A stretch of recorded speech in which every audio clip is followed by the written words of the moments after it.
going on, people? Welcome back to Football Therapy with me, your host Jan. I do hope you are all doing well today, man. I really do hope that. Welcome back to Chelsea News, the daily series here on Football Therapy, where I go across football news media, consolidate what's being said, offer you my opinion, but more importantly, ask for yours, evaluating what's in the rags. Not much today. Is this hashtag announcement day for either Thiago Silva or Kai Havertz? Probably more likely to be Thiago Silva. And with not too much momentum in the news regarding Chelsea Football Club at the moment, which is rare considering these times, I really do want this to become today a football therapy session as I express my emotions, feelings, thoughts and concerns on the Chelsea goalkeeping situation.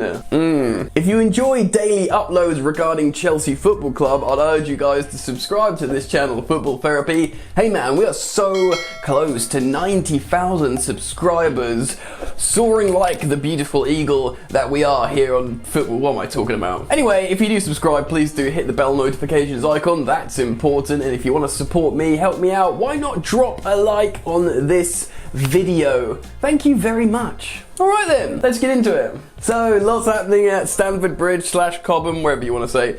Thiago Silva has passed his medical in Milan and is going to join Chelsea, or pretty much has joined Chelsea on a 1+1 deal. A 1-year contract with the option to extend another year. Pretty darn good, not very long. It kind of offers Chelsea that security, insurance. They're not giving more than 1 year to this guy who's in the autumn years of his career, really the twilight of his career. And I was pleased to hear he's not on 300k a week, he's more on something like 100k a week, so it works out for me. I'm excited, gassed and amped about this transfer, and his announcement could be today. Hell, it could be right now while I'm filming. I'd hate that because it would not help me out, but it could be. I'm doing reaction videos as Chelsea unveil signing, so if it is indeed later, expect another video. Thiago Silva will be massive, and it's good to know it's done and it's over the line. He said his goodbyes to Paris Saint-Germain. His wife has done his social media post saying en route to Chelsea or something like that. It's happening. Again, I'll speak about it in a little bit more detail when it's over the line and announced, but you know, we move and we wait. Another announcement that we are hoping is imminent is of course Kai Havertz. Now this is a little bit more of a difficult one. Today was the deadline, apparently, you know, the 28th. It is the 28th today, right? Yes, it's the 28th. What does that mean? Does that mean the money has to be changing hands? Does that mean things have to be signed? Or does that mean the player himself has to be over? I'm not so sure. There was fears were expressed that Bayer Leverkusen would not release the player until they've got a replacement in, or until they're sure they can get a replacement, which sounds kind of dumb. The deal is done, just release him. He's been called up to Germany as well. Apparently there's testing today, or is it tomorrow or something, that Bayer Leverkusen. I wouldn't be too concerned. People are saying that he will go with the team to get tested and carry on training. Fair enough, if he's not officially a Chelsea player yet, it shouldn't be too concerned that he's going to do things like that. But everyone who's connected, not me, remember, I'm not connected, I'm just reacting like you beautiful people, the viewers, but people seemingly who are connected to this story are saying it's done, it's just gonna happen. There's just a reason, a small reason why he's not actually at Cobham yet. The player wants to be moving over to Chelsea as soon as possible, and hopefully, who knows, maybe there's an announcement for Kai Havertz today as well. Like I said, with Thiago Silva, I will react to the official announcement of Kai Havertz and speak a little bit more on him. Of course, I did a video when the agreement was made, you know, when the agreement was announced by Yannick, Fjortoft, Christian Falk, Fabrizio Romano, when they said the deal's over the line, and I did the Millie rocking in the intro. I can only have that energy once, man, but I do want to react to the official announcement, and we can sort of reiterate our thoughts, feelings and emotions of Chelsea's new record signing. Lovely scenes. Anyway, I really did want to properly get into goalkeepers in today's video. See, the thing is, we're all feeling pretty good right now, man. Chelsea are like breaking the market like they did in 2004. Legally though, because we have the money stacked up, Chelsea are just being smart. But even before Timo, Werner, Hakim Ziyech, Kai Havertz, Thiago Silva, Ben Chilwell, Malang Sarr, Jesus, one could speculate, people outside Chelsea and even Chelsea fans, that before all these, there is a problem down here. Goalkeeper. Now I say this on Jan's Yard on the live show Chatting Balls, go subscribe, and I say it here in Football Therapy all the time. I'm not in the business of slating Kepa. I know his abilities, I know he's an athletic, good footballing goalkeeper that when in confident, he can make good saves. I think it's for the best interests of all parties if he goes and builds up his confidence elsewhere.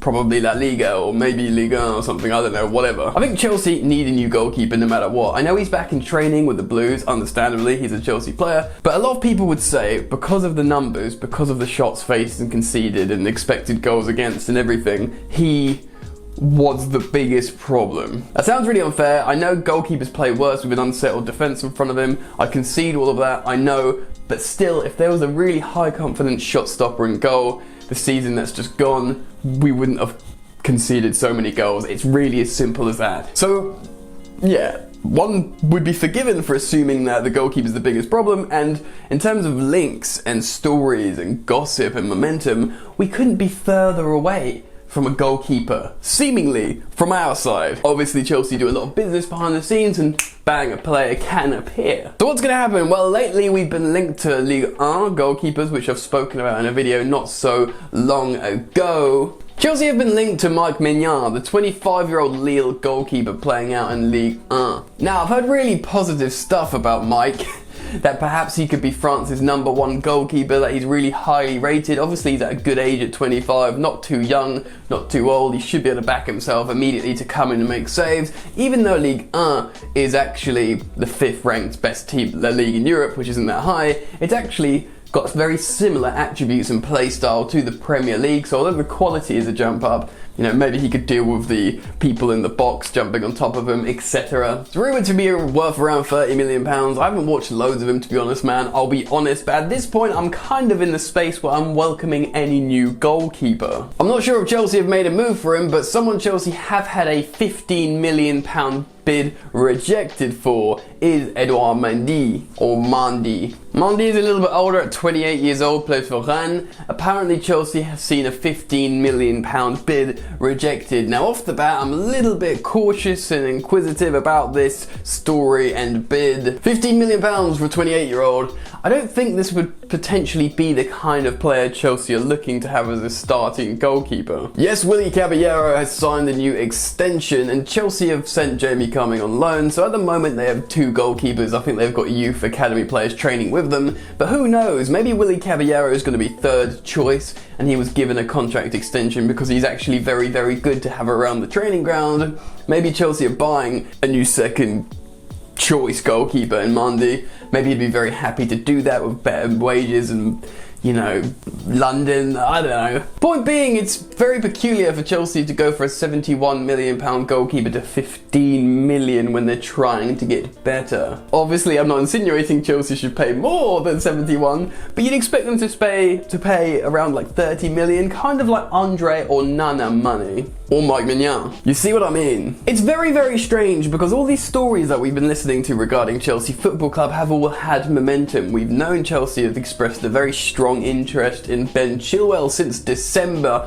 onwards, December of last year. The Kai Havertz saga has been rolling on and on. Sure, Hakim Ziyech and Timo Werner came pretty quickly, but we knew about them for a little while before they were official. Goalkeeping stories have come and gone, and it's very interesting to speculate what Chelsea's current stance is on this. How are they moving? Are they just sort of poking little bits here and there, low-balling clubs, saying, look, we're going to take anyone really, don't try and take us for a ride and charge us north of 50 million because we just want a goalkeeper at this point. I'll be very, very interested to hear what you guys think. Who do you think should be playing in goal for Chelsea next season? Who do you think we should go for? I guess a lot of you will say Andre Onana being probably the most realistic. I think Nick Pope would be very good, but maybe not so realistic. Dean Henderson is seemingly unobtainable. So I'm really keen to get your thoughts down in the comment section below, and I'll be reading that. Please do drop a like on this video to help me out, and do consider going to check out Jan's Yard. I think I'm like 50 subscribers away